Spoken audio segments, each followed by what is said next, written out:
Tick tock, what's up, ladies and gentlemen? Tick tock, what's up, ladies and gentlemen of the Kickass Nation? What's going on, ladies and gentlemen, boys and girls of most ages? Hey, welcome to the Raw and Unscripted Show with Christopher Rausch, where we proudly come to you every single week, sponsored and a part of the Speaking of the Heart podcast network, bringing you value, bringing you content that's going to change your mindset, that's going to get you in the flow of things that you want to do, not what you've been doing. So I want to invite you guys here tonight to have an open mind. We're going to be talking about something very, very serious and very, very much needed right now. We're going to be talking about mental health. We all know that there's a lot of stuff going on in the world. Some of us have been dealing with mental health all of our entire lives, me included. And it's such a perfect time really to just discuss this and dive down the rabbit hole a little bit to figure out what it is that we all need to do and focus on to get through these uncertain times. As of the taping of this show, we're going through the pandemic. It is now May 12th, 2020. And, you know, some of the states are starting to lift their restrictions. Things are starting to, quote unquote, go back to normal, which if you guys saw my show last week and the Friday Night Live we recently did, we talked about what normal is. And there is no normal. There is no new normal. There is just what is. And that's one of the things we're going to be talking about tonight. I have an amazing guest coming on here in just a few minutes, a personal friend of mine, a mentor, and the founder of the Speaking of the Heart podcast network. We're going to talk about why he started. We're going to talk about the reason and the passion behind that. It's all to serve. It's not to make money. It's not to gain fame. It's all about serving and taking what we've learned through our mental health struggles and sharing that back with you guys so that you're strong and you're adaptable and flexible to whatever comes your way.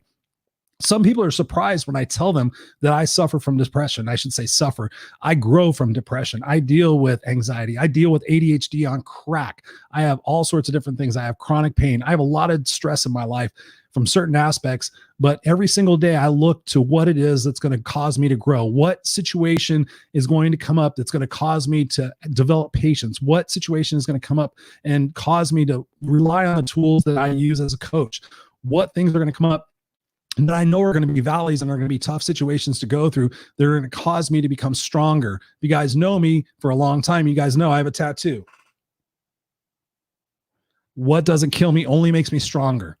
If I didn't believe in that, it would not be written in permanent ink in my arm. So, ladies and gentlemen, boys and girls, I hope that you have pen and paper, and I hope you share this out because this is really, truly a message that I am passionate about getting out.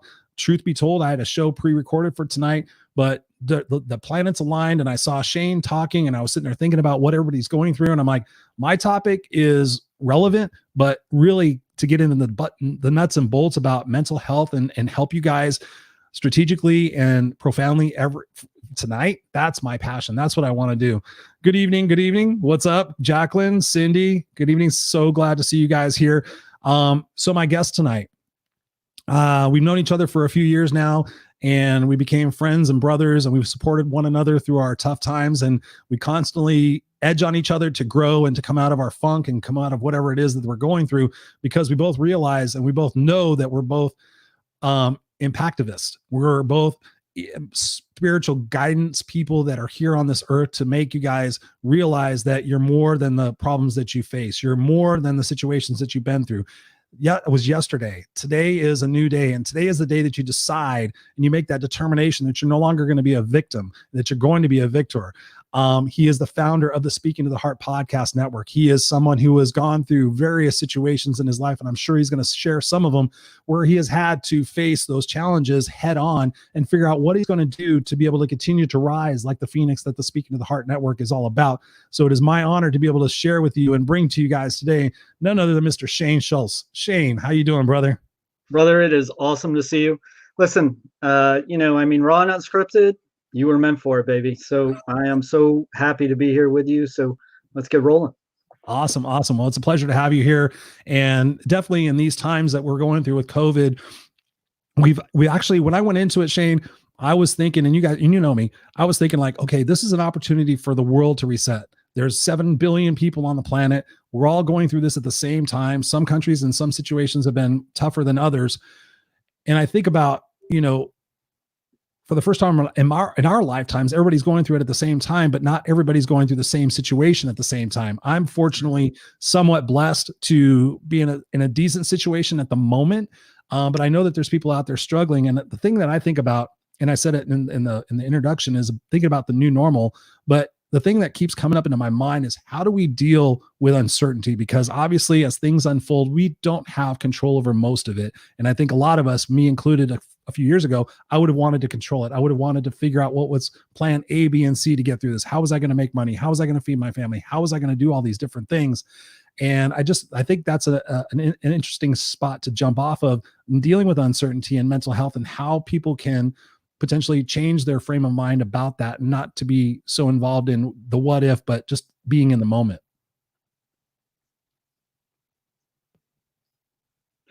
Well, I think that's one of the positives when it comes to this pandemic. If there is a positive at all, I think that's one of them. And that is that it isn't, it's not discriminating by any means. What it's doing is that it's going after all sorts of people, whether it be their age, or whether it be their color, whether it be their name, whether it be the numbers of zeros that's in their bank account. That really doesn't matter. This thing is really going after just about everybody. And if we're not careful, it definitely can affect our world. And, I personally, that, both my parents have COVID-19. So I know what that's like. I know what it's like to be a son who lives in New York, and to know that your parents are in the hospital dealing with COVID-19. So, I believe that if there is a positive, I think it is the fact that it's not discriminating. And I think that that's one positive that's going on with this. Mm-hmm. What have you seen from your side, and the contacts you have, both in the mental health community and also the people you serve? What have been some of the bigger issues that people are having with this situation versus normal life? Uncertainty. I mean, you just think about it. You have your job taken out from underneath you. You didn't do anything wrong. If anything, you might have been going up the ladder, but all of a sudden that ladder's now out from underneath you.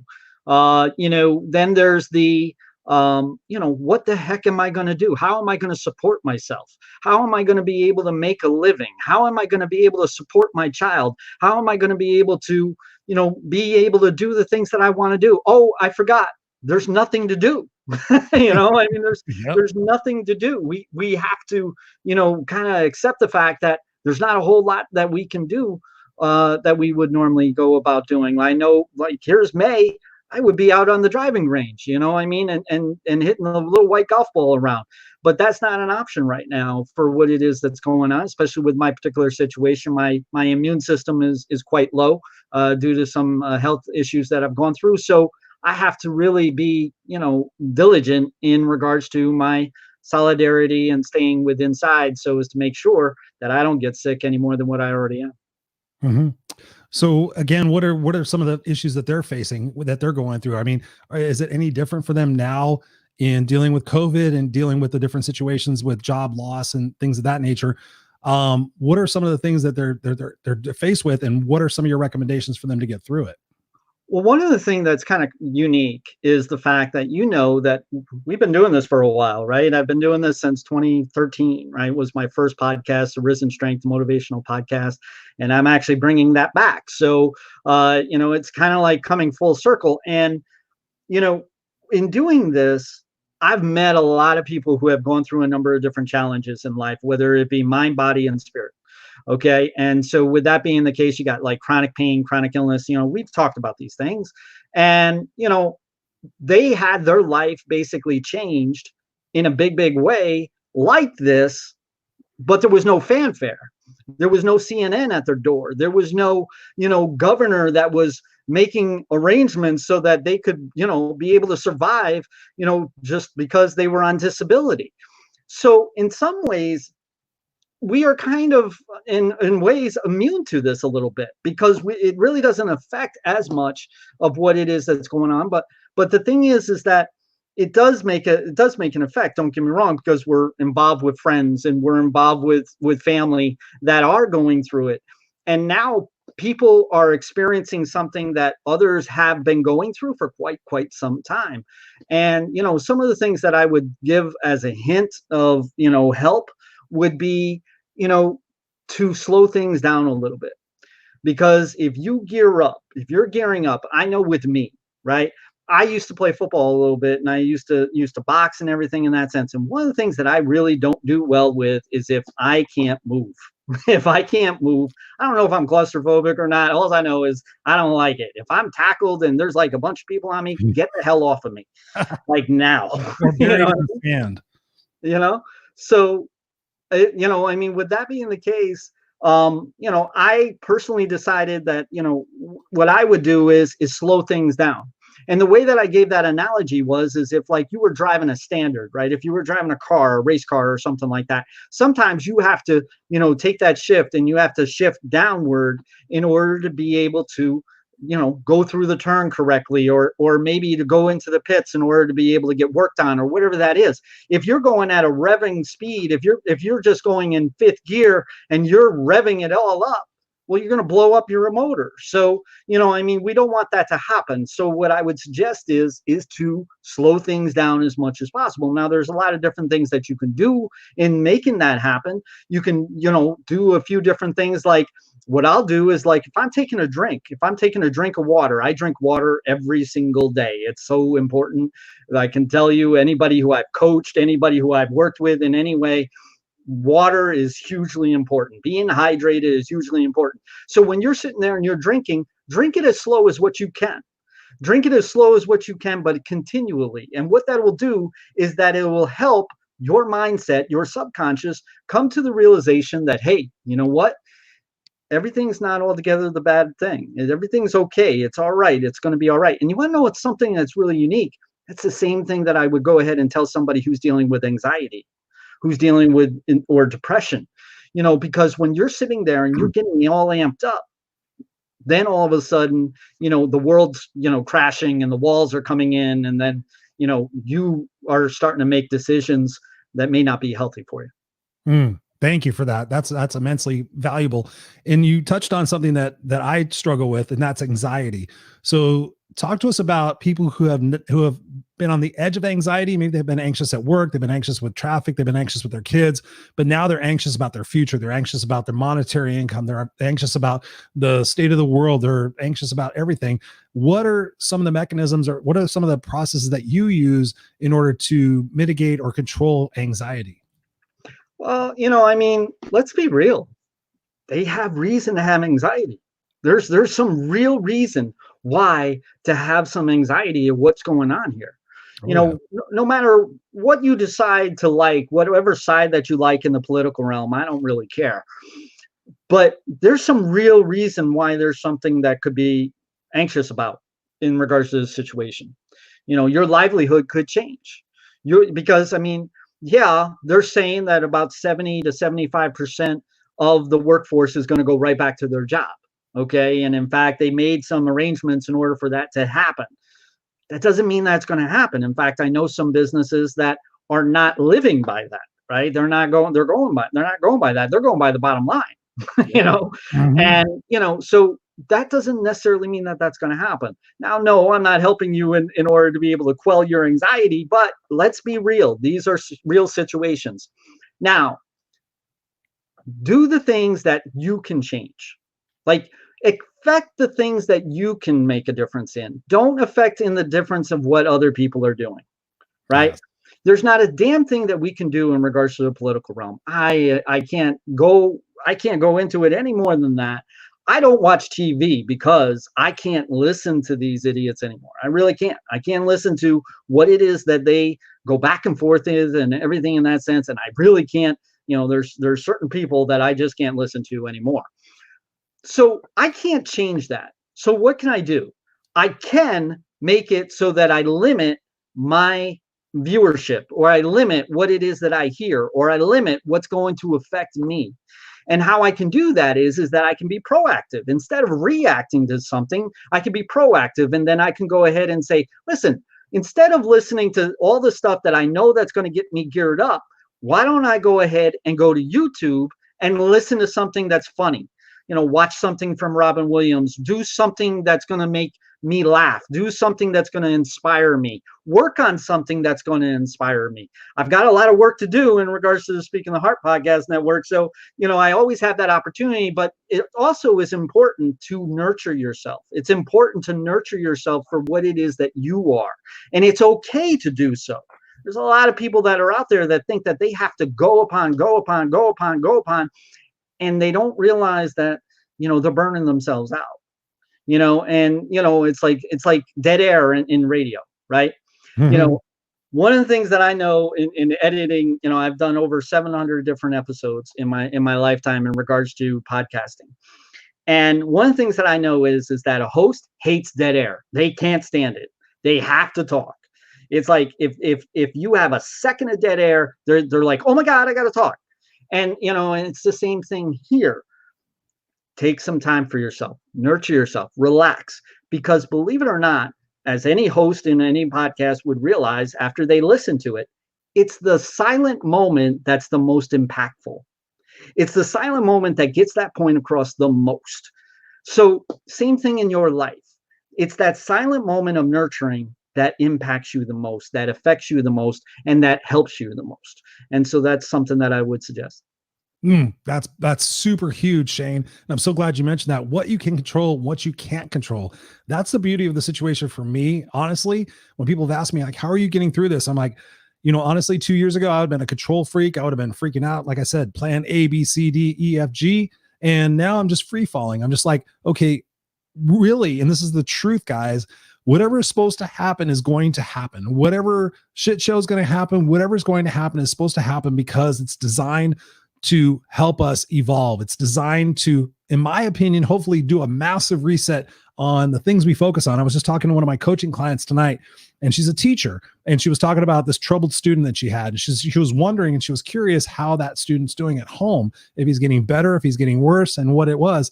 And I simply asked her, I said, how do you think what do you think it's going to be like when he goes back to school? She goes, I don't care. I miss him. I miss his troubleness. I miss all that different situation about this. So my goal from all of this is that we're going to realize that we're more alike than we are different. We're going to realize that we should be supporting each other and growing each other as opposed to picking each other apart and driving everybody down.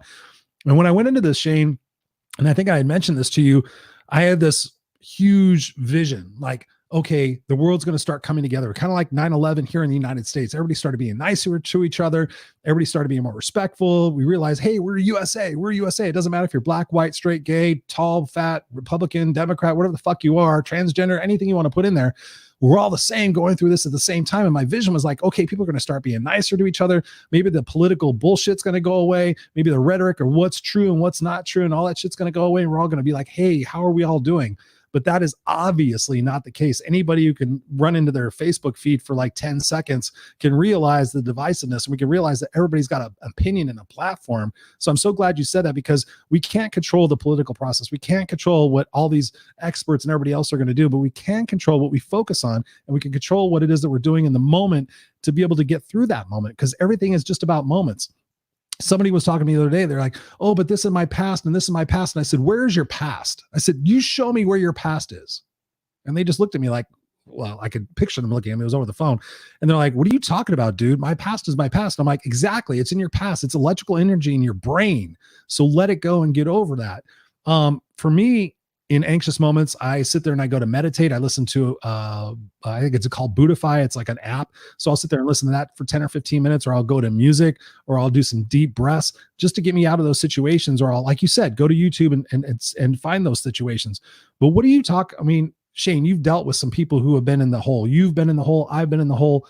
People that are sitting there having this conspiracy theory mind and this, oh my God, what's going to happen? The people that might snap. What do you say to those people? Because they might be watching right now. The main thing that you gotta understand is that it starts with you first. It starts with you first. It's not about what it is that other people are doing. Well, it drives me crazy in order to be able to see, like Chris had mentioned, in regards to Facebook, and all you have to do is look in the timeline. And it isn't like 9/11. I was part of 9/11. I lived in Connecticut at the time. I had been in Ground Zero. I actually was, I had a friend of mine who I was dating at the time, who worked in one of the towers. And so I know a lot about 9/11 and how that all worked. By the way, they were fine at the end, but except for the fact that we have our memory. So the thing that we need to understand is that we need to think of us as a human race. We are not a color. We are not a community of some sort that is better than another community. We are not better than anybody else. We are a human race. We are somebody who cares about somebody. And you want to know something? That goes for those who are even doing the wrong things. Now, people probably are going to come at me and say, what, are you out of your freaking mind? Okay, there's been a lot of things that are out there that has just been insane. There's no question about that. But there's a reason why that is. And a lot of that has to do with because of the reaction, right? They're reacting to it. Now, what are they reacting to? Are they reacting to their anger? Are they reacting to their fear? Is that possible? You know, because a lot of people will sit there and they will mask what their fear is through anger. You know, one of the things that I teach people is that you have your primary emotion, you have your secondary emotion. Now, I'm not saying that I came up with this. I'm just telling you this is what it is that I use to help people. There's a primary emotion, there's a secondary emotion. Take, for instance, you are angry. Okay, well, that's your secondary emotion. What's the primary emotion? You're hurt. You feel hurt. You feel disrespected. You feel as if like you did something wrong. Maybe it's something that you did. Maybe you feel inept. Maybe you feel like you don't add up to what it is that somebody else might think you should or expect you to be. So then you come at them with a reaction, which is anger. And that's the secondary. What we're seeing is that secondary emotion from people. It would be really awesome to be, you know, there used to be a show, I forget what show it was, where it had a number over the top of somebody's head. And basically it was telling you how many days that you had to live. And what this is, what would be really cool is if we had our primary emotion that was right above our head, because then we would understand a lot more. We would be able to help each other a lot more. Now, it's our responsibility to be able to then harness in what it is that our secondary emotion is. And sometimes that means take a step back. Sometimes that means to take a step back and to realize that, you know what, you're not in the most healthy frame of mind right now. And so let's take a step back. Let's let it ride for just a little bit, and then come at it from a different angle. Come at it from a different angle than what it is that you were ready to come roaring at. Because when you're sitting there and you're trying to go through a brick wall, you know, just because it feels right doesn't mean that it's going to be healthy for you. And so, you know, there's a lot of people out there that are like angry at what it is that they're seeing out there. And that's because they feel something. They feel gut wrenched inside. They feel like this can't be happening. I know something that I keep on saying is that everything that is happening right now is exactly what we were told couldn't happen when we were kids. We were told there was no way that we were working in space, right? We were talking about Star Wars. We were talking about, you know, going into the moon and going to the Mars and doing all these sorts of things. That's where it is that our apocalypse was going to happen. It was going to happen here on Earth. You know, I mean, aside from the Cold War, that's really what it is. And when the Cold War was done, which was between Russia and the United States, when that was done, hey, you know, everything's cool. Everything's going to work out. They stopped working about, you know, in space. They stopped thinking that that was a necessity. This wasn't supposed to happen. The things that are happening in the political realm wasn't supposed to happen. There was supposed to be checks and balances that was supposed to be able to protect who it is that we are, to protect the citizens of the United States, so that these, you know, parties, these two parties, don't screw things up enough. You know, unfortunately, what we thought was going to be, it isn't. This is the real deal now. And now we need to be able to react to it. We need to be able to proact through it, and we need to be able to grow through it. And that's what it is that I try to do, is I try to help somebody grow through what it is that they are going through at this given time. It's not easy. It's a lot of work, and it is necessary, and it is beneficial and rewarding. It's so powerful. I hope you guys are taking notes out there. I mean, what Shane's dropping here is actual factual situations and things that you guys can do in order to change your perspective about this. That's what we're talking about, is changing your perspective. If you look at this as like, oh my God, what's going to happen? And this could happen, and that can happen, and that can happen, and that can happen too. All of those things can happen, but you have to ask yourself, okay, if you're gonna go down that road, at least in my opinion, you have to say, okay, if that's going to happen, what am I going to do? Most people just sit there and spout like, holy shit, what happens if this? What happens if this? What happens if this? Oh, by the way, what's on Netflix? Okay. So again, going back to my normal personality, which is plan A, B, C, D, E, F, G, my recommendation to you guys out there is the fact, if you're a conspiracy theorist and you think shit's going to go sideways, then have a plan. Okay, what's going to happen? What am I going to do? Am I going to react or am I going to respond? Am I just going to see what happens? So many people I've talked to, I'm surprised. They're like, I'm just going to see what happens. I'm like, well, how about just hedging your bet and figuring out what it is that you can do proactively so that you're not reacting to it and you're not a victim of the situation, because God only knows what's going to happen. So, the stronger you are and the more fortified you are in the plan that you're going to take and the action you're going to have and the belief you're going to have, that's going to make you stronger to come out of this without fucking getting toppled. I mean, honestly, Shane, in your best guesstimate, what do you think is going to happen over the next 6 months with people and what their frame of mind is going to be? Besides uncertainty, of course, we talked about that. Yeah, I think it's going to get worse before it gets better. I think it's going to get worse before it gets better, and a lot of that has to do with the fact that everybody is just on tilt right now.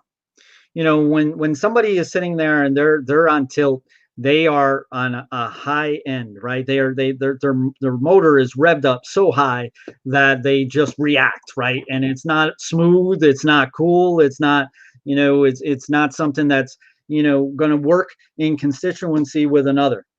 And so I think that it's going to get worse before it gets better. I think also what's going to end up happening is that I was talking with another host of the Speaking the Heart podcast network, and her name is Cassie Nolan of Chronically Cultivating. And we were talking about how I personally believe that COVID-19 is going to end up being a scapegoat. I think that you're going to end up finding that our relationships that are changed because of the amount of time that we are here with one another and everything in that sense, and that have changed because of that. I think that's going to end up being a scapegoat. People are going to say, I had a job before COVID-19. I had a relationship before COVID-19. My marriage was doing wonderful before COVID-19. I was going to be a gymnast. I was going to be I was going to be an athlete. I was going to do this. I was going to do that. I was going to do this. And I believe that COVID-19 is going to end up being a scapegoat. And what I think that what we need to do as a community, a community of humans, like I talk about the human race here, I think that we need to work with one another to help each other not go there. Don't go there. Don't allow this to be your excuse. Don't allow this to be your scapegoat. Don't allow this to be your downfall. Now, there are people that have gone through some really hellacious things when it comes to COVID-19. There are some families that have been devastated because of it. Mine could have been, right? Mine was really not altogether good. I mean, there was a whole week there where I didn't know if I was going to have my mother and my father come back to me. And I was in New York and they were in Florida, and I was going out of my damn mind. So what it is that I decided to do was I was going to work. I was going to do editing. I was going to do whatever it is that I needed to do so as to be able to not go crazy. And so I think what we really need to do for each other is not make this be our downfall, not allow this to be the reason why we react in a way that's not going to be healthy for us or for others, right? That's really important. It's like when you start seeing people who are sitting there and they're yelling at, first responders, or they're yelling at nurses and they're yelling at doctors, and they're sitting there and they're telling them that they're actors and all this nonsense. It's like, are you serious? Are you serious right now? Oh, yeah. Do you not gather what it is that's really going on here? These people are heroes, right? Mm-hmm. They're heroes for doing what it is that they're doing. And, and they require some space too, because they don't like it either. They don't know whether or not that they're going to have their job after this. They don't know if they're going to live after this because they are constantly being forced to be in this situation, right? That's what it is that they do. They don't even know. How about the people who went in and we talked about 9/11? How about those first responders that went in there? They didn't know. I mean, I'm sure they did, but you know what I mean? But they didn't know what was about to come years and decades afterwards, you know, as to where they were going to be affected by it. So, you know, we really need to stop being divisive towards one another. I think it's like water on a grease fire right now. I think that, you know, I mean, we need to stop, you know, pouring that water on the grease fire and letting things just blow up and letting things, you know, letting our emotions just go off and telling everybody that they're wrong for what it is that they believe. I don't believe that there are certain people that are in our political realm that should be there. I don't believe that they are doing the right thing. I don't believe either side is doing the right thing, to be honest with you. I would much rather have somebody come in and say, all right, time out, we're going to fix this. You know, but that's just not really realistic. But at the same time, I don't fault somebody for having their belief. I don't fault somebody for having their thoughts. I'll be glad to, you know, have a discussion with them and tell them, as long as they're not impeding my right, right? And that my mother actually put a meme out there the other day, and it's like, since when is it okay to impede on somebody else's rights in order to prove that you have rights too? Yep. You know what I'm saying? Oh yeah. It's like, since when is it okay for you to go ahead and beat up on somebody to be able to prove that you have the right to be free? Right, to be that person that is enjoying their freedom and not being impeded by, you know, the man or the situation. So, you know, I think that this is something that we need to do. We need to come together as a community. We need to understand that this is a real deal, and this isn't a joke. It's not a joke anymore. Don't treat it like one. You know, don't act like a fool. Don't act like a clown. This isn't a circus. This is a real deal. People's lives have been affected. Listen, we have over 100,000 people who have died to COVID. It's real. It happened. I don't care whether or not that you believe it or not. It's real. I'll show you the trucks as to where there's bodies that are actually being loaded into the damn thing. It happened. Now, what are you going to do about it? Are you going to be a fool? Are you going to be a clown? Or are you going to be a hero? Or are you going to be somebody who's going to be there to help somebody else? Or are you going to make a difference for somebody? Do something that's going to make a difference. Don't do something that's going to be a fool. Loudly heard, my brother. Loudly heard. I love your passion. I think what it boils down to, what you're saying, Shane, is be a part of the solution, not be a part of the problem. And you reminded me when you were talking about, you know, uniting and being all the same. There's a portion of my keynote where I ask everybody in the audience, you know, if anybody's ever had life-saving surgery where they've had a blood transfusion, and a bunch of people raise their hands. And I'm like, okay, the next question I'm going to ask you, I do not want you to answer out loud. I want you to answer it inside. But how many of you are racist? How many of you people have a judgment against somebody else because of the color of their skin or their ethnicity or their religious beliefs? I don't want you to raise your hand. I don't want you to say anything, but I just want you to think about that in your brain. And then my next question, my last question is going to be, did you ask where that life-saving blood came from when you were getting it? Right. And I've been in front of 600 people, Shane. I remember this very, very, very vividly. I looked out and I was shocked. I almost fell over when how many people, their facial expressions showed what it is that they were thinking. I was shocked at how many people. I was like, holy crap, we're in a room full of a bunch of people that might be bigots or racists or something like that. But my point of the action was, when I saw their faces, they realized it was blood and it saved my life. It doesn't matter who it came from, because when I asked people in the audience, hey, look around, you can see black people, Asian people, you can see white people, Indian people, all sorts of different people, because those are the people that I love, all sorts of people. And I'm like, okay, take a look. If we all stood up right now and we all got split down the middle and we got opened up, there would be no more color. There would be no more anything else. We would all look the same. We'd all have the same hearts and lungs and organs and livers and everything like that. So my point in saying that is that we are more the same than we are different. And it's okay. Yes, we want people to have different beliefs. I was just telling somebody the other day, they were all pissed off about, I'm sick of these people. I'm sick of these people. I'm like, shut up, dude. Would you want everybody to be the same? Right. And they had to think about it. It was on Facebook Messenger. I'm like, would you want everybody the same? And there was a pause. They're like, well, no, that would be boring. I said, okay. So let's look at this not as adversarial, but as fact that if we just sat there and take a moment to listen and to ponder.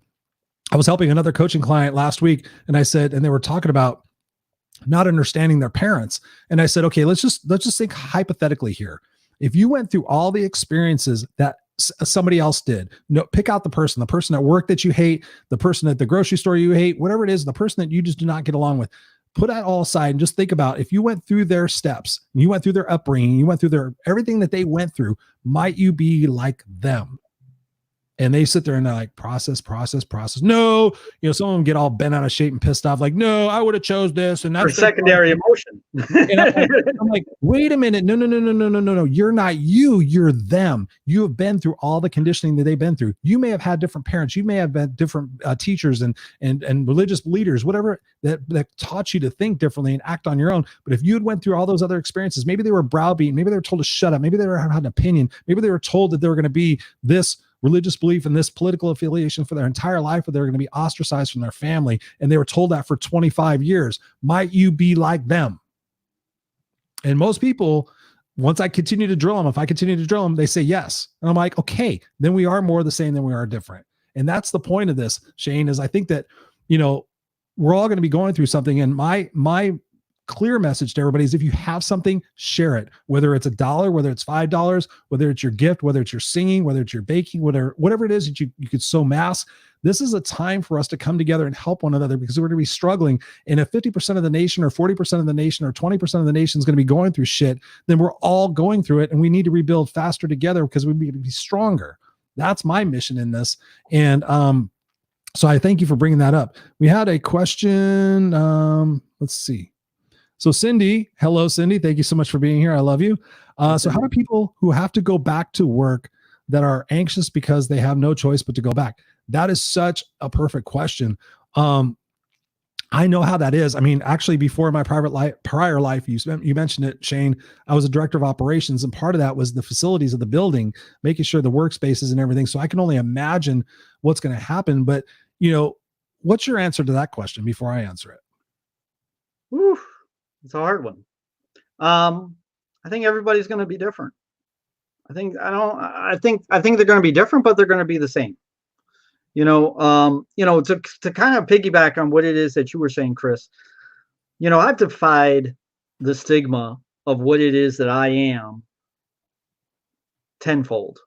Like, for instance, I'm not touting my own horn, but what I'm saying is that we're all more like each other than what we are different. There used to be a saying, right, is the fact that, okay, well, all right, if you were to be without two paychecks, well, you could be homeless. Well, I was homeless I've had 8 homeless shelter stays in my lifetime. So I know what it's like to be homeless. So if you lose 2 paychecks, you could be homeless. People are feeling that right now, are they not? So now you've got the situation, well, mental health, that's a weakness. When somebody's talking about that they're depressed all the time, that's a weakness. That's a choice. There's this, that, there's that, this. And, there's really no reason why somebody would be like that. Well, guess what? There's over 1 out of every 5 people in this country, in this world, that deals with mental health in some sort of way, whether it be themselves or whether it be somebody that they know. Now, it might not, it's just a matter of what tier it is, right? Or the severity of it is. Well, do you think that people are experiencing mental health challenges right now? Because there's a lot of anxiety to people that didn't think that they had anxiety. There's a lot of depression and a lot of, stagnation that people didn't expect to have stagnation and depression. So there's a lot of different things that people are going through that they weren't experiencing before, and now they're experiencing it. Now, to answer Cindy's question, I think that what you need to do is that you need to be able to take each step a little bit slow. Take it a little bit slow, walk on in there, say, all right, look, I believe that they did the best that they could in order to make this as healthy of a situation as it can be for me. I believe that until I prove otherwise. If I prove otherwise, then I need to make a decision for myself. But if I believe that they did do all their due diligence in order to be able to make my workspace something that's going to be healthy for me. Now, does this mean that everything's going to be perfect? The hell is that? No, hell no, it's not. I mean, you're going to be looking at your coworker as much as what you love them. You're going to be looking at them a little bit differently. And you're going to be looking at, how people hand over paperwork. I used to be in medical billing, right? So there was a ton of paperwork. There was like, there was always like a file that was about this damn thick about things. And so, you have a ton of paperwork and handing it over and things, and you're just going to be a little bit different, right? Think about how awkward it is right now when you greet somebody. Me, who's part French and part Italian, I can tell you it's awkward for me. God, I don't know what to do. I don't know what to do. On their forehead. I'm either giving them a shake, or I'm giving them a hug, or I'll kiss them on the cheek, whatever that is. That's me. That's because it's my uniqueness. And so I try to emphasize that as much as what it is I can. In this situation, it's, here's an elbow. I don't even know how to do that. It's like you put your elbow in, you take your elbow out, it's like that's what it is that it feels like. So understand that it's going to be a little bit awkward. Understand that you are okay to feel awkward, and it's okay to feel a little bit anxious. It's okay to do that. Do your best in order to make sure that those emotions don't go running away with you. And do your best in order to keep things a little bit slower than what it is that the average would be. And do your best in order to make sure that you are healthy. And the way that you can do that is make sure that you're getting the right amount of sleep, so that you're not going to be paranoid about things, right? You're not going to take that and run away with it. Make sure you get the right amount of sleep. Make sure that you do get the right amount of hydration. Make sure that you are mentally ready as much as you possibly can. And then doing that makes it so that you are as healthy as you possibly can walking into that situation, because that situation is going to be different. There's no doubt about it. I'm not going to lie to you. One thing that I do with the Speaking the Heart podcast network, I don't sit there and say that I'm going to cure anybody. I just tell you that I'm here to help you. I'm here to be able to inspire you. I'm here to be able to support you. I'm here to be able to educate you, and I'm here to entertain you to be more than the challenges that you face. And that's really what it is that my purpose in life is to be able to help that person that's more like me than they are different. It's just so matter that there's a whole lot that are out there that I can relate to. Yes. Great answer, Shane. Great answer. Thank you so much for that. And there's a lot of great wisdom in that, in the fact that you talk about, focus on what you can. I mean, I think that's what she's like, okay, so again, how do people have to go back to work that are anxious because they have no choice but to go back? For me, when I think about that question, Cindy, and thank you for that, is, anxiousness. What is it that you're anxious about? Define what the root cause of the problem. Scott's on here. Scott's my co-host for the Friday Night Lives. And we were talking about this earlier, and we were talking about the fact that most people sit there and look at the symptom of a problem and not the root cause of the problem. So right. I would invite you guys, if you're having anxiety about it, what is your root cause? What is it you're so afraid of? And with my coaching clients, I do this. They sit there and they'll give me some sort of symptom. I'm like, where does that come from? Where does that come from? Where does that come from? Where does that come from? And I keep digging in, because I'm the no excuse guy. And we'll get to the root of it. And it's usually something from their past. It's usually something from their childhood, some sort of fear. So if you're anxious about going back to work, what are you anxious of? Are you anxious about getting COVID? Okay. If you're a healthy individual, most times I think I had it last year because we're here in Southern California. And they showed that Wuhan was coming in here like gangbusters. And if you remember, Shane, last year I had a horrible flu. And I sit there and think about it. I'm like, yeah, it sucked, but I survived it. So if you're a healthy individual and you're thinking about like, what if I get it? Of course, if you're going to be a carrier and you're going to go back to your family, you have to put precautions into place. You have to think about things as not being quote unquote normal. I keep hearing that crap and it's driving me fucking crazy. Yeah. It's like, no, you may have to take extra precautions. If you're so spun out, if you're like Howie Mandel and you're a total germaphobe, going back to work is probably not going to be in your best interest. You may want to think about what it is that you can transition to so you don't have to be in that type of a situation.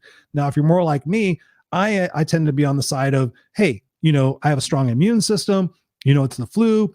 People can die from certain different things every single day. So I would take my precautions, but I would not become obsessed about it. I would not be worried about, okay, did my coworker just sneeze? And did I just jump over the partition and want to beat the shit out of her because she sneezed? That's panic. That's chaos. That is like feeding into the pandemonium of uncertainty. Like, oh my God, what if somebody coughs? How am I going to react to that? Sit there and think about it. The fact that, is anybody really going to come to work who's not supposed to come to work? And now I'm hearing all sorts of things like, okay, temperature testing, and people sitting there saying that's an invasion of my privacy. What if I'm just hot and blah, blah, blah, all this different crap. you guys have to keep an open mind that this is going to be weird. It's going to be unusual. It's going to be uncomfortable. But those uncomfortable situations and those unusual situations, correct me if I'm wrong, Shane, that's what grows us. That's what makes us who we are today. I was just talking with somebody earlier about that. They're like, oh yeah, this is such a terrible time. And I'm like, well, look back on your life. The times when you grew the most, the times when you learned the most, was it because everything was great and rosy and fucking awesome? No. And recite the time you grew the most. Oh my God, it was this time in high school. And they tell me about this horrific time that they made it through, and they decided that they weren't going to treat people differently based on the fact of what color their skin was. Okay, awesome. So you went through a shitty experience and you learned something from that. That's what we're supposed to do. So in answer to your question, Cindy, when you think about returning to work, my number one thing would be have compassion. Have compassion for the HR people, have compassion for the facilities people, have compassion for the people who have to figure this shit out and decide, okay, how are we going to space everybody 6 feet apart? That's going to be challenging. What are we going to do with partitions? What are we going to do if somebody does come to work with a temperature? We're going to refuse them. How are we going to pay for them? Are they going to use sick time? Things of that nature. But my thing is I got something else for you, Chris, and Sure. This is something that I think that you can relate to. Cindy, I want you to go to work for me, because you have the opportunity to go back to work. There's going to be a lot of people that aren't going to be able to have that opportunity. And there are a lot of people that don't have that opportunity to be able to make a living off of being able to go to work. With the Speaking the Heart Podcast Network, there's a number of different people that are out there that are going through some challenges and struggles, that are disabled because of the different challenges that they've gone through. And they don't have that opportunity to be able to make a living anymore in the way that they would want to. I mentioned Cassie Nolan before. Cassie was a person that was going to be a dancer. She was going to be a professional dancer. She actually went to school, and she lived, ate, and slept, when it came to being a dancer. And so with that being the case, all of a sudden, when she ended up having her situation happen, is where she had an injury, and that injury turned out to be a chronic illness and a chronic situation called Ehlers-Danlos syndrome. She all of a sudden didn't have that opportunity or to be a dancer anymore.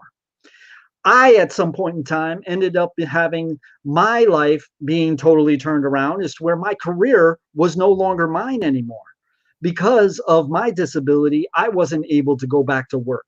And the same thing when it comes to this COVID-19, there are a lot of people that aren't going to be able to go back to work because of it. And so if you have the opportunity to do so, do it for them. Do it for them who is otherwise like you. Yes. So you're kind of reframing it.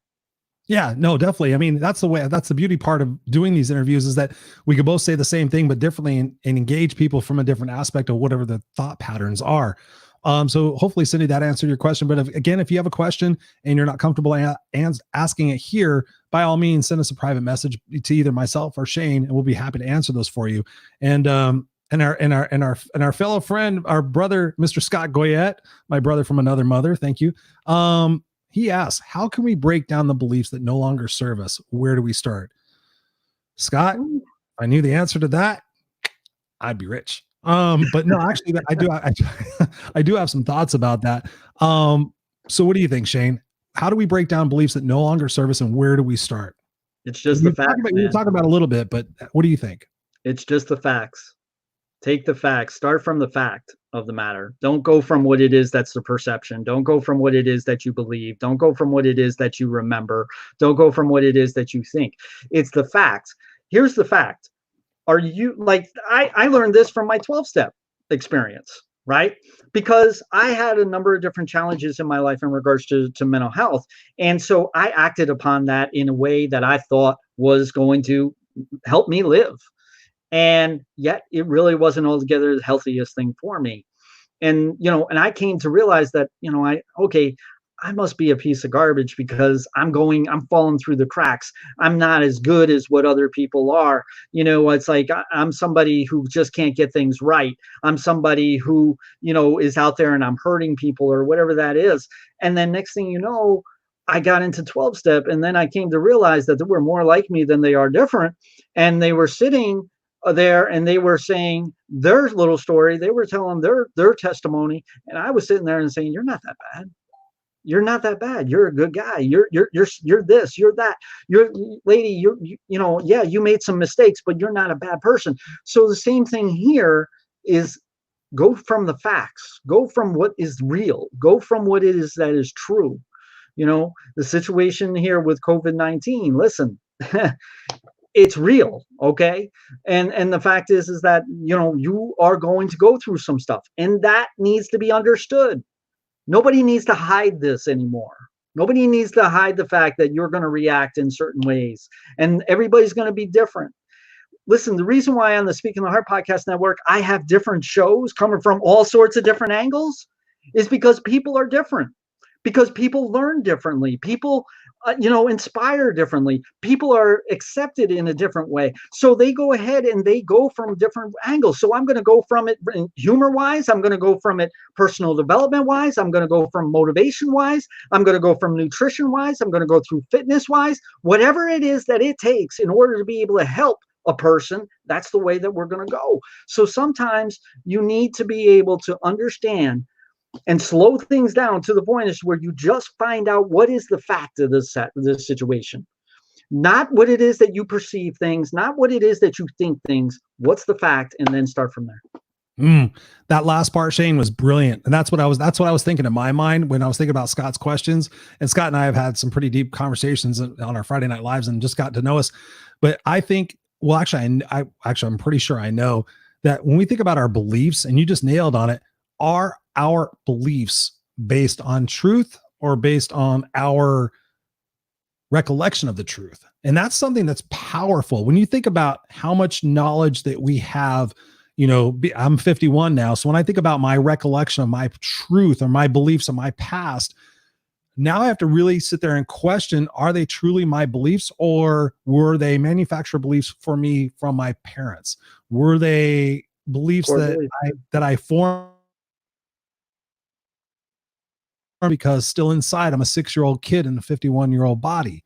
Yep. So I think that when you ask that question, Scott, which is a brilliant question, I think where do we start? We start by saying, okay, what is my belief? And writing it out. My belief is that the government is out to get me. Okay, so that's your belief. You believe the government is out to get you. Okay, your next question is going to be, what can I do about it? And most people will sit there and say, oh, you know, obviously you can vote. And I've challenged people on this. I've said, have you written your congressman? Have you gotten active publicly in your local city councils? Have you actually started demonstrations? Have you actually done shit to change the laws that you don't agree with? 99.9% of the people say no. I'm like, so you just bitch about it for the sake of bitching about it, hoping, wishing, and praying that it's going to change. You're fucked up and stupid. Don't do that. You have to sit there and fundamentally say, okay, if the government is out to get me, what are my choices? You know, can I choose to think differently about this? Can I choose to not listen to all the conspiracy theorists and all the other fucking bullshitters that are out there trying to propagate shit to lead into fear, to cause us into scarcity, to cause us to become not the strong nation that we're supposed to be? When I sit there and think about it, it's like, okay, what is your choice? If you think the government's out to get you, then move. And I've told people that, like, I'm not proud of the United States anymore. I said, get the fuck out. And I'm not sorry for saying that. You know, if you don't have a belief in that, if you want to sit there and fight for it, then fight for it. So when you have a belief that's not working for you, you have to ask yourself, okay, what do I need to do to change it? But most people sit there and look at, what are you going to do to help me change it? What are you going to do to change my belief? What are you going to do to prove me wrong? So many people are doing that when you have to take ownership and responsibility in the mirror and say, what is my belief and what's my role in it? And I think that's the impacting part, is to say, what is my belief and what is my role in it? You know, look in the mirror. Something that's really important. The accountability mirror. When you look in the accountability mirror and say, how is this working for me? How is this belief working for me? Is it working for me? Is it not? What do I need to do to change it? I was just working with somebody tonight. I said, when you change the way you look at things, the things you look at change. And if your belief is fucked up, look at the root, where the root is, and look at how you can reframe that to be more positive, to be more collaborative. And I'm not talking to airy fairy or wearing rose-colored sunglasses.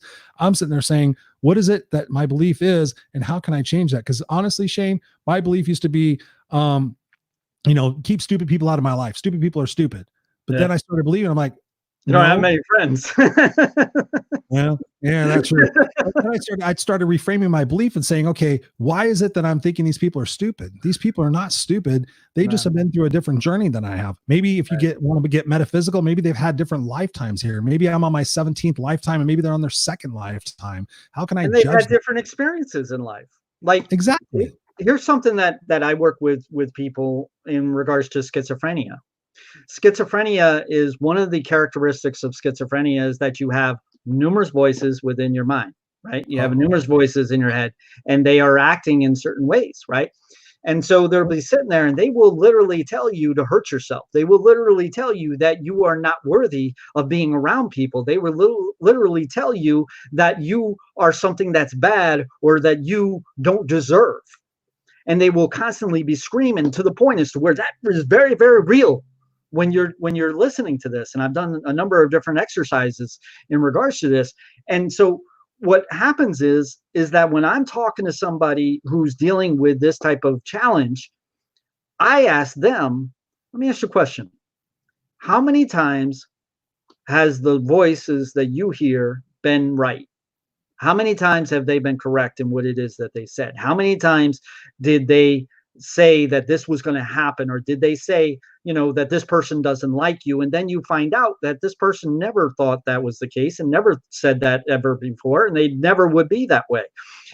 How many times has that voice been right? I don't say how many times has it been wrong, because if you go through there, well, then they start thinking, and you don't want that to be the case. So how many times have they been right? The answer is zero. It's okay. It's wrong. It's zero. For the most part, it's zero. And so with that being the case, it's the same thing here. We are more different. We are more like each other than we are different.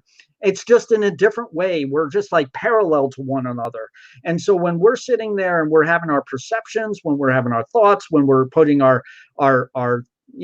chaos involved into all this, now you're all messed up.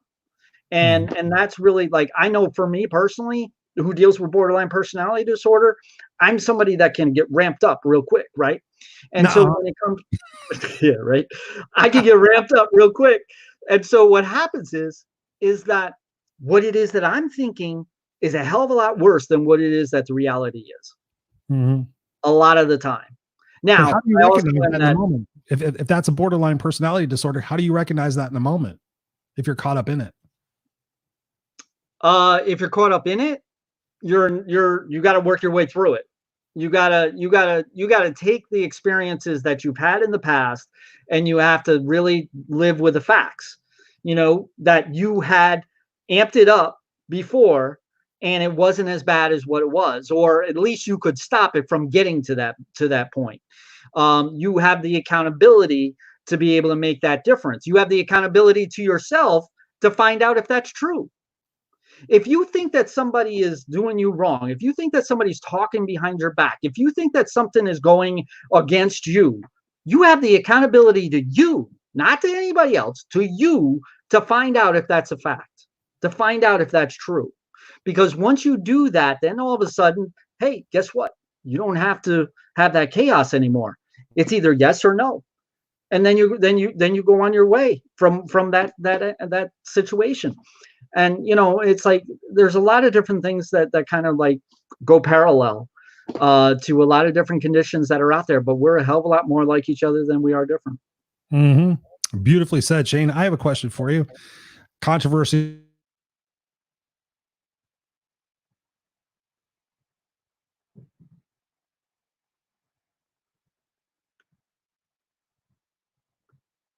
Raw and unscripted. A little bit. Boom. Yeah, look at that. So when I think about medication, I think about self-medication. I think about the people that when I think about the groups of people in the world right now, I think about, the people that are going to the victim mindset, the scarcity, the look what's going to happen. They're trying to build, so yeah, a little technical difficulty. And then I think about, the people that are really struggling to make it, and maybe they're self-medicating. Talk to me about the role of medication in mental health and the impact of self-medicating can have if they don't go the route of traditional medication, or what is they can do aside from that. This is something I could talk about for hours, but let me give you the short version. When I was speaking on behalf of the patient point of view from mental health aspect of things, I was going to different hospitals, I was going to churches, I was going to different clinics and everything, and I was talking about it from the patient point of view. And there was a movement that was going on that was the anti-medical model. Now, what that means is the anti-medical model is that big pharma is against me. Big pharma is deceiving me. Big pharma is trying to, make me be a patient for the rest of my entire life and all that and everything like this and medications and all that. I don't know why it is that we have to go extreme to extreme. And I deal with borderline personality disorder, which is really all about that. But really, I don't know why we need to go from extreme to extreme. I don't know why we can't find that happy medium. I don't know. I don't understand why it is that we're sitting there and we're getting hung up on different words and we're getting hung up on different aspects of certain things. It's like, I can tell you that I've worked with big pharma in a number of different ways. I've been an advisory board in order to be able to bring across what it is that somebody who deals with treatment-resistant depression really goes through. And I know that they took the time in order to be able to hear me out, in order to hear what it is that I had to say. So at least they did that. So it's not like they're the devil. It's not like they are the worst thing in the world. They at least gave you that opportunity. Now, my point of view here is this is a no holds barred game, dude. Why is it that we're sitting there and we're thinking that there's rules to this deal? Mm-hmm. Why, what I mean? It's like the illness that are out there, or the life that is out there. It's like a friend of mine, Trish, who we both know. She sent me a video, and she sent me a video, and it was Rocky 6 or something like that, and it was Rocky Balboa talking to his son. Oh, I remember that scene in the street. Yeah, yep, and he said, "Listen," mm-hmm. He said, "Listen, this is something that you already know. The world is a very difficult place. It's a very challenging place, and it will beat you down to the ground and keep you there if you let it." And that really resonates with this question, because why are we sitting there and we are constantly thinking, oh, well, this is bad, this is right, this is right, this is bad, this is right. Forget all that nonsense. Look at it from the standpoint of what works. And it's going to be different for everybody. But I'm here to tell you that if you go from extreme to extreme, you're just doing yourself a disservice. If you're sitting there and you're saying, I'm not going to take any medications, all right, fine. Good luck. That's like having an addict who just is abstaining from what it is that they do. That doesn't make them recovered in any way. They just stop doing what it is that they do. Meanwhile, they're angry. Meanwhile, they're sick. Meanwhile, they're not happy. They have a void in their life that is beyond anything that you would imagine. So, okay, so you're biting your nose off to spite your face because you are not going to do something that is going to help you. And so I think that it's very important to understand that there is no one answer here, and that this is a no holds barred game. When it came to the podcast network, and I know I keep on going back to this, but this is my purpose in life. This is what it is that I decided, or what I believe was handed to me in order to be able to make a difference. When I knew that I was going to have a network, I knew I didn't want the same show all the time. I knew I wanted different shows. I knew I wanted different angles. I knew that there needed to be something out there for everybody to understand and to be able to learn from and to be able to be inspired by.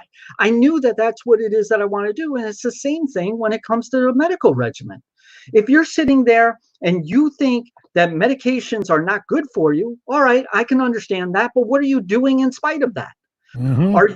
Are you exercising? Are you keeping yourself mentally well? Are you doing yourself a service in regards to your physical aspects of things? What are you doing in spite of that? Because you could sit there and you can complain all the damn time. And something that anybody who has worked with me in any capacity knows that I don't want to hear a complainer. I want to hear somebody who comes to me with a solution. Don't sit there and just tell me that everything is wrong. Come to me and tell me what it is that we can do right or what we can do better. And then we can go ahead and we can talk more and we can move forward. And when I work with people in order to be able to help them through this, this phobia of what it is that they think that is keeping them, stuck, I just turn around and I'm like, look, dude, this is real.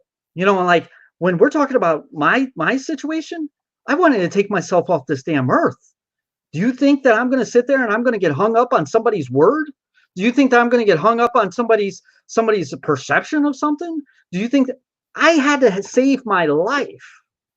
There are people out there who need to save themselves from the pain that they are in, or from the anguish that they are in, whether it be medically or mentally. Do you really think that I'm going to get hung up on one thing? This is a no holds barred game here. And the same thing when it comes to this COVID thing. You know, I mean, it's like, look, oh, well, I'm not going to get the test because the test is something that, you know, is government, you know, asked this or whatever. And I don't need that. And I'm not sick or whatever. Okay, fine. You think that you're not sick, but you don't know if you're a carrier or not. Right? You may not feel the symptoms, but guess what? You can still be a carrier. You know? So you sit there and you go into a store and you go in there without a mask because it's not cool to wear a mask and it's infringing on your, you know, rights as a United States citizen to, you know, you shouldn't have to wear one. But in the meantime, you might be a carrier that is actually going to affect somebody down the road. You know, I just saw something as where somebody, you know, just simply, you know, spat towards somebody and that person died. Wow. You know, I mean, think about this. I mean, it's like somebody was angry enough to spit towards somebody and then that person died. It wasn't the person that spat that died. It was the one that ended up getting spat at that died. You know, so we need to understand that this is a no holds barred game now. And that we need to be able to understand that we're in this together and we're a community together to make a difference for one another. And we can either rise above these challenges that we have, or we can implode, and it can get worse. I mean, this is really starting to look like a very bad sci-fi movie. You know what I mean? Have It's like Idiocracy? What's that? Have you ever seen Idiocracy? It's got Luke Wilson in it, or Owen Wilson, one of the two Wilsons. Owen Wilson, yeah. You seen that? Yeah. That is a documentary of our life right now. Yeah. I mean, this is just a situation like when you see Las Vegas or when you see, you know, New York, and there's not a car that's on the damn street. You know, I mean, this is real. This is like a real deal. This is something that is serious here. This is not something that is, you know, very small and something that is inconsequential. There's a lot of consequences that are going on here, and we're going to be dealing with this for a while. This isn't going to be a quick fix. This is going to take some time. And if we don't get together and we don't start working together to make a difference for one another, then it's going to be painful and it's going to be suffering. Well said. Well said. My answer is a little bit shorter.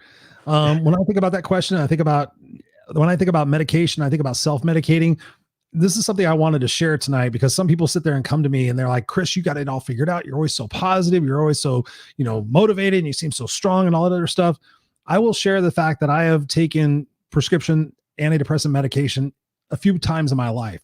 I had to take Xanax. Well, I didn't have to, but I chose to take Xanax when my mom passed away because I found I had a lot of anxiety, a lot of unresolved emotions, and Xanax was like the one thing that kind of just took the edge off, in addition to my own self-medicating, which included, you know, medical marijuana and alcohol.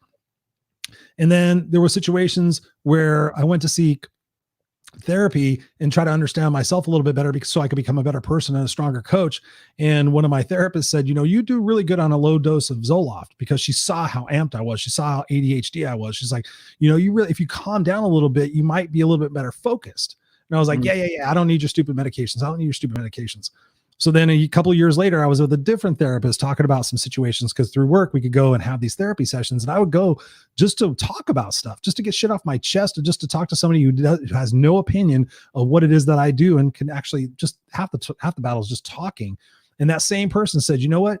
You know, a little bit of Zoloft might help you. And I sat there and said, I'm okay. I'm not going to be a dick about it. I'm not going to sit there and say I'm stronger than anything. So I said, you know what? Let me try it. I've never tried it before. I don't know. Maybe it will help me. I was on Wellbutrin and Lexapro and some other shit for my ADHD years ago, which totally screwed me up and I hated it. So my opinion of medications are like, okay, they suck. I don't want them. And I usually abruptly stop them.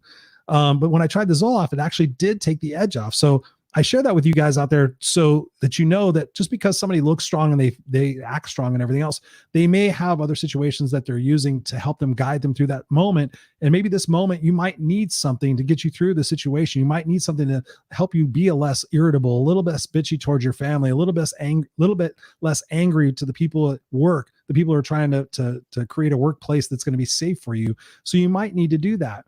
But on the flip side of that, the people who are self-medicating and going over and above and beyond binge watching Netflix or gambling or drugs or alcohol or sex or whatever it is, or shopping, whatever it is, I encourage you to sit there and ask yourself, okay, I know I'm doing this and I know I'm avoiding something. So ask yourself what it is that you're avoiding and confront that shit right away, because guess what, ladies and gentlemen, boys and girls, it's still going to be there when your short-term gratification is gone. And the fact that you're medicating could make your life a hell of a lot fucking worse than it is right now, because now you may come out of this with whatever's going to come out of it from COVID, in your situation, but then you could wind up being a drug addict or an alcoholic or somebody else. So really look at the situation, and we're going to start to wrap this up. Really look at the situation as, what is it that I have control of? It's coming back to the beginning of what we said. And Shane, you said it so beautifully. Take responsibility for your own health. I'm sitting there seeing people bitch about what is my workplace going to do for me? What is this? And I'm just going to be fucking transparent. I look at those people. I'm like, you're not a healthy person. You're not a healthy person. So you need to take responsibility for your health and get yourself in the best damn situation that you can be in for your immune system. Stop with the excuses. Stop with, I can't do this, and stop it. You're saying you won't, and you can't put it on other people to protect your life if you're not going to protect yourself. Shane, you talked about water. The simple act of drinking, your half of your body weight in ounces of water every day. You're like 85% water. If you're not, I talk to people like, how much water do you drink a day? When they're like complaining about shit. And I'm like, oh, I don't drink water. I said, what do you drink? Oh, I drink soda. I drink this or that. I'm like, okay, so what you're putting in your body is what you're getting out of it. So let's just start there. And I can go on a high horse about that. The thing is that there is no one answer, and medication isn't it isn't the answer. It's part of the answer. It's part of the solution. You need to do the work after you're balanced with the medication. The medication is there to balance you. It's not there to fix you. The work that you do is what's going to show you the recovery that you seek. Mm-hmm. Amen, brother. Amen, brother. So we have this very important last minute question. Which Rocky was the best? What's up, Trisha? Trisha's a rock star. What's your answer to that one, Mr. Shane? It's the original one. Number one was the best. I mean, it doesn't get any better than that. I mean, they can keep on trying, and they'll probably have about 10 of them. But, for me, it was always number one. Mm-hmm. I would agree. I would definitely agree. Definitely agree. Let's see. Weldon says here, I manage all the meds in our household. It is difficult to administer, not knowing whether it makes a difference. I'm always looking for a better solution. That's awesome, Weldon. I mean, yeah, you got to, when you try something, you have to get into it and say, okay, what is the outcome I want? What is it that I'm looking for? So often we go into something, I just want to feel better. Okay. What's the outcome? How do you measure that? How do you sit there and say, okay, today I'm on a scale of 1 to 10, I'm a 6, and I hope by taking this, then I want to be a 9 or something like that. So you have to gauge it and figure out what it is that you're going to be doing. But my biggest passion is just be who you are. Just go into this situation, understand that it's not the new normal, understand that there's going to be uncertainty, understand there's going to be some stuff that's going to throw you for a loop, but also understand that you and your family and your friends and your support system are the mechanism of what's going to hold you together, the group of people that's going to get you through this. And that, like Shane said, and I've said, together as a community, we're bigger and better and stronger than everything else. So the more we align with ourselves and we more align with everybody else, and we contribute to the solution and not be the problem, that's what's going to get us all through this. And to look at this as a situation of, what do I need to do differently? For me, it's the realization is, I don't want to go back to a corporate job. So now I'm going to do everything in my power to do my coaching and do my speaking and do consulting and change the world and help and impact the world and be a great father to my son. So through this, I realized, yes, I have to try harder. I have to do better. I have to be smarter. I have to work in a different capacity to get the different results that I want. And that's what's going to be up to you guys. You can't just sit back and say, where's my stimulus check? Where's this? Where's that? What are they going to do? When can I go back to eating ribs in public? It's not the new normal. This is a very difficult situation. And the more we contribute to help other people, the better and stronger we'll all be in the end, rather than being conspiracy theorists and, scared about everything else. So, what are your final thoughts on this topic, Mr. Shane, since you are the guest expert? We're in this together.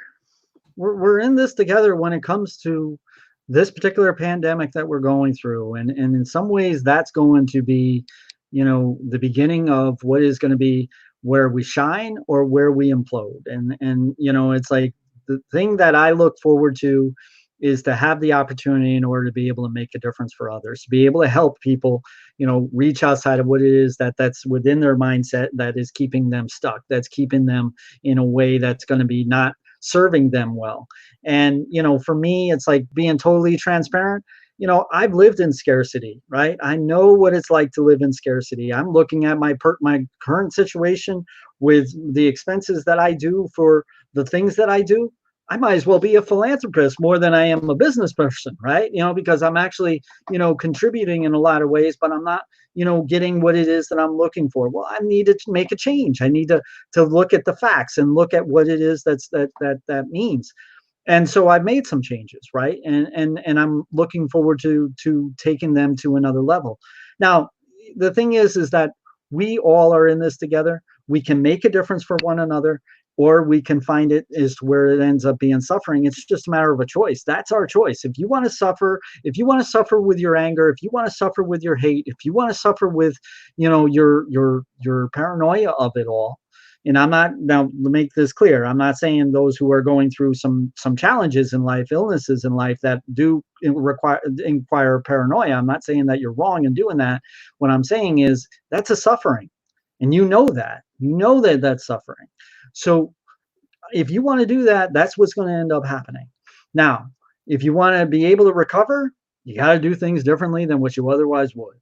You got to do things differently to where it is that you find the solution versus tripping into your problems, because we will trip into our problems. We will fall on our face. We will fall on our back every single time. And then, it's just a matter whether we get up and we find that moment in time as to where we start stepping into the solution. And once we do, and we have that feeling, we ain't ever going to go back. We're going to make sure that we're going to be able to do it right.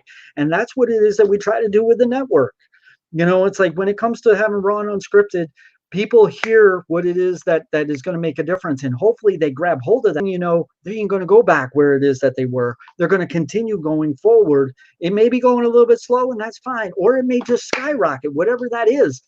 That's the important part where we make a difference for one another. And that is what it is that we do. And where can people find more about the Speaking to the Heart Podcast Network?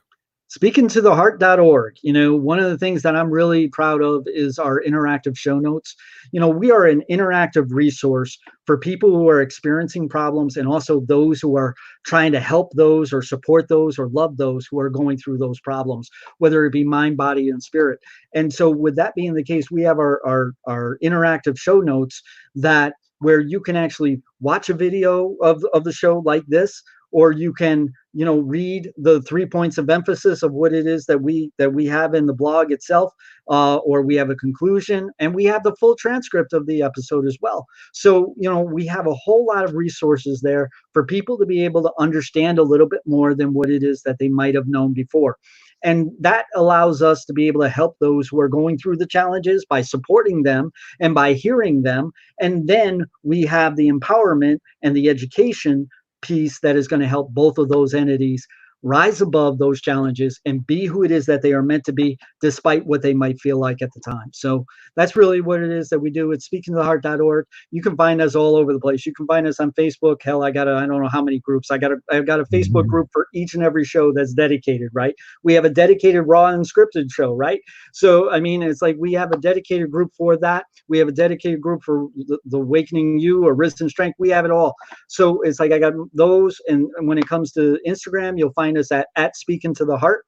When we're on Twitter, it's Speaking to the number 2 Heart. If you're on your mobile device, this is really interesting because a lot of people listen to podcasts on mobile devices.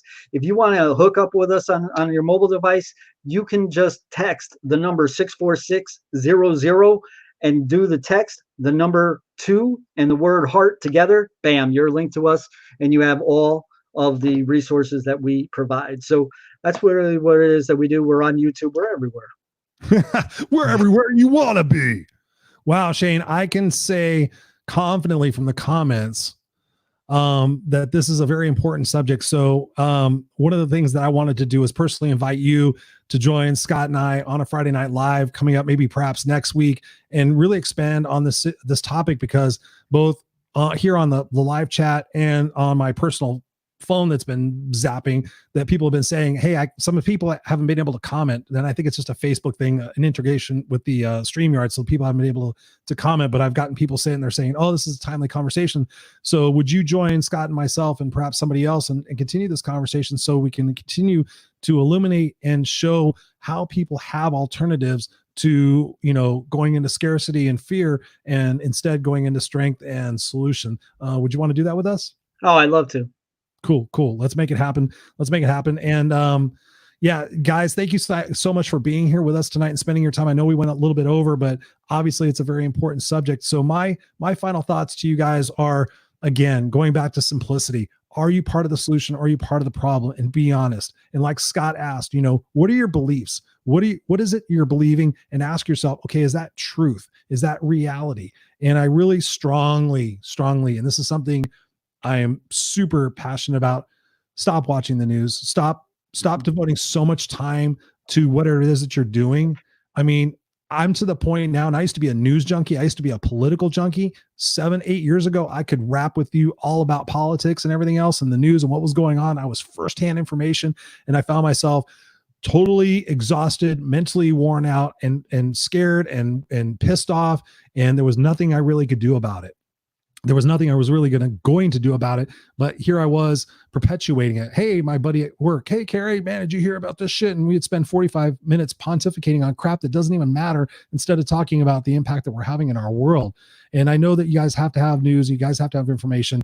I look at it this way. If I'm supposed to hear about it, I'm going to hear about it, but I'm not going to spend 20 minutes, 30 minutes, an hour, 2 hours a night watching whatever it is, CNN, MSNBC, any of those fucking news places. I sit there and I'm like, I just want to be in the moment. I just want to enjoy whatever moments I have, whatever things I have control over, be kind to other people, give my gift, whatever your gift is. My other big passion is go give your gift, whatever your gift is. If it's singing, go sing a song. If it's photography, go shoot pictures, go do something that you can share with other people to bring our spirits up collectively.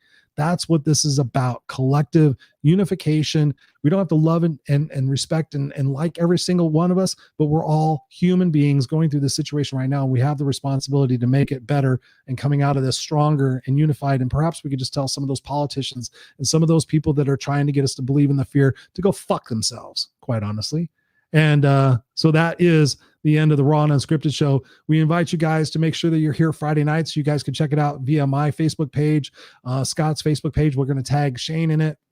Every Friday night, we're coming to you live. We're bringing guest experts, talking candidly and raw and openly about the situations that are impacting you guys, so we can have the collective conversation. We can get your comments and your questions and your thank you so much for those, because we have this group conversation, and together we bleed this out and we share it out, and we start becoming more of the solution than the problem. That's the passion. I love you guys all for being here. Raw and Unscripted out. You guys have a fantastic evening. Shane, thank you so much for spending your evening with us and sharing from your heart and your soul about mental health, because that's what the focus is going to be right now, and helping other people get through this. So love you, brother. Thank you. And thank you so much for having me on the Speaking to the Heart podcast network. It's truly an honor, and look forward to so much more impact in the future. Love you, brother. Peace out, everybody. Love you, Kickass Nation. Stay unstoppable. You guys rock. Send me information if you guys have any questions. I love you guys. And for now, peace out.